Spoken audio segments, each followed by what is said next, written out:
সাকিবের ব্যাপারটা cricket board থেকে যা যা করার ওনার যেই মামলার যে কাগজপত্র ওইটা জায়গা মতো দেওয়া আছে, এখন এটা গভর্নমেন্ট ডিসাইড করবে এবং অবশ্যই ওইটা মানে আমরা আমাদের ক্রিকেট বোর্ড থেকে যেই কাজটা করা দরকার ওটা করে ফেলেছি আর কি।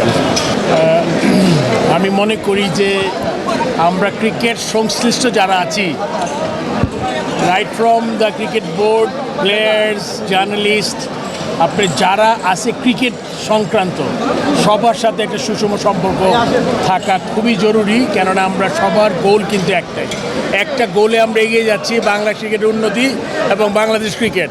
এই জন্য আমার মনে হয় আরেকটু সৌহার্দ্যপূর্ণ সম্পর্ক হলে ভালো হয়। ফারুক ভাই, সেই সুসম্পর্কটা এখন আছে, আপনি কি মনে করেন?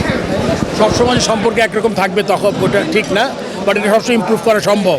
আমার মনে হয় না এটা খুব বিরাট কোনো কিছু আছে এখানে। আমার মনে হয় অবশ্যই করা উচিত। এবং কেননা আপনারা আজকে যেই কাজটা করছেন ক্রিকেট গেমটাকে পপুলার করার জন্য, এই জার্নালিস্ট, আগে তো শুধু প্রিন্ট মিডিয়া ছিল, ইলেকট্রনিক মিডিয়া আসছে, সোশ্যাল মিডিয়া আসছে, এখন জিনিসটা কিন্তু একদম মানে আরও বেশি ফোকাসড আর কি। সো যেই কাজটা আপনারা এতদিন করে গেছেন, আগামী তো আশা করি করবেন, এটা ক্রিকেটের জন্য ভালো হবে, দেশের ক্রিকেটের জন্য, সর্বোপরি খেলাধুলার উন্নয়নের জন্য সহায়ক হবে। নেক্সট,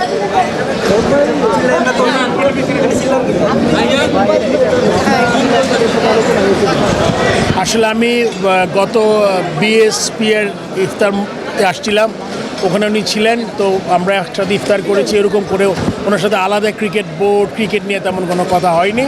বাট আরেকটা আপনার বিভিন্ন ফেডারেশন থেকে ডেকেছিলেন, দুজন করে শুভেচ্ছা বিনিময় হয়েছে আমাদের সাথে। কিন্তু ওখানেও মনে করুন ওনার ভিশনটা উনি বলেছেন, ক্রীড়াঙ্গনে উনি কী করতে চান ওগুলা সব ক্রীড়া ফেডারেশনে শুনেছে, আমরা আমাদের কথা বলেছি। বাট আমার মনে হয় যে উনি যদি আরও স্পেসিফিকভাবে প্রত্যেকটা 4-5টা করে ফেডারেশন ডাকেন তাহলে মনে হয় আরও ইজি হবে। আমাদের যে আমরা যেগুলো চিন্তা করছি, ক্রিকেট বোর্ড বলেন, ফুটবল বলেন, অ্যাথলিট যা আছে সব মিলে যদি করেন তাহলে সুবিধা হবে আর কি।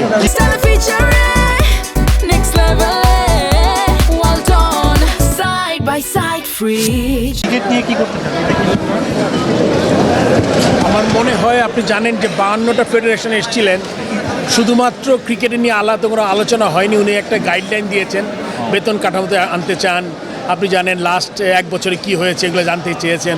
সেরকম করে আলাদা ক্রিকেট নিয়ে কোনো কথা হয়নি।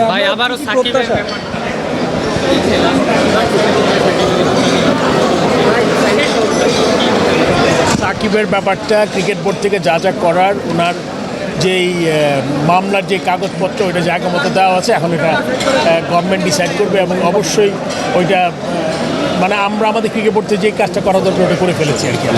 এখন বাকিটা আপনার আসলে নতুন সরকার ক্রীড়া প্রতিমন্ত্রী প্রত্যাশা তো আসলে উনি তো ক্রিকেটের মন্ত্রী না, উনি সব স্পোর্টসেরই মন্ত্রী। সো ক্রীড়ামন্ত্রী যেহেতু উনি একজন প্রাক্তন খেলোয়াড়, আমার মনে হয় উনি, যেটা আমি আগে উল্লেখ করেছি আমার 2-1টা ইন্টারভিউতে, যে উনি যেভাবে ক্রীড়াঙ্গনে যেই অসুবিধাগুলো আছে বা কোথায় কোথায় কাজ করলে খুব তাড়াতাড়ি হবে, যেমন মাঠের কথা উনি উল্লেখ করেছেন, যে শুধুমাত্র বিরাট স্টেডিয়াম দরকার নাই, মাঠ দরকার। এটাও কিন্তু আমরা ক্রিকেট বোর্ডে অ্যালাইন। আমরা মনে হয় যে একটা ভালো উইকেট, একটা ড্রেসিং রুম আর একটা সুন্দর মাঠ আর কিছু প্র্যাকটিস ফ্যাসিলিটি যত তাড়াতাড়ি সম্ভব যতগুলো করা যায় ততই আমাদের আসলে প্রত্যন্ত অঞ্চল থেকে যেসব খেলোয়াড় আছে যারা তাদের ট্যালেন্টটা দেখাতে পারেনি তারা ওখান থেকে দেখাবে এবং আস্তে আস্তে এই সিস্টেমের মধ্যে ঢুকে যাবে।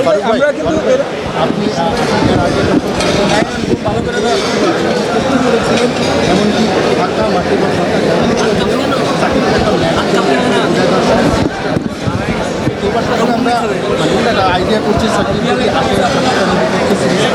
সেটা হলেও হতে পারে। সাকিবকে ঘিরে কি কোনো ধরনের আলাদা প্রিপারেশন থাকে? এক্স্যাক্টলি আলাদা না, আপনি সিচুয়েশন আগে যা ছিল তাই। ওনার যেই জিনিসগুলো ছিল, একটা আমরা জানি কেসটা তার ওনার কতটা গুরুত্বপূর্ণ কতটা না, ওইটার সবচেয়ে বড় কথা। উনি ডিসাইড করবেন প্রথম ফিটনেস লেভেলটা কি, দেশে আসবেন কি না, তারপর এগুলোর উপর অনেক কিছু নির্ভর করছে তিনি খেলতে পারবেন কি না। খেলার পর্বটা আরও অনেক পরে। এক্স্যাক্টলি এই মুহূর্তে এটা বলা খুব কোনো দেশে না আসে। এমনিতে যখন